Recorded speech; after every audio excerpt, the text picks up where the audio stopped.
শিক্ষিত নাগরিক স্বৈরাচারী ব্যবস্থার বিরুদ্ধে প্রশ্ন তুলে তাই পরিকল্পিতভাবে শিক্ষা ব্যবস্থায় ধ্বংস করেছে আওয়ামী লীগ। এ মন্তব্য বিএনপির স্থায়ী কমিটির সদস্য আব্দুল মঈন খানের।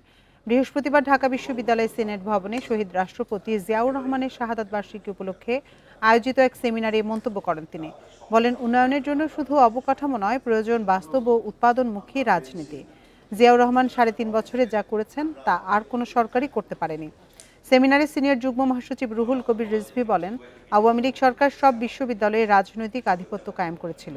এসব কারণেই জিয়াউর রহমানের শুরু করা গণমুখী শিক্ষার ধারা এখনও থমকে আছে।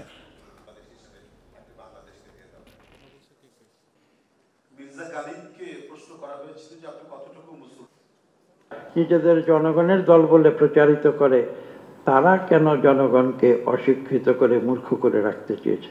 কেন তারা এদেশের শিক্ষা ব্যবস্থাকে ধ্বংস করেছিল?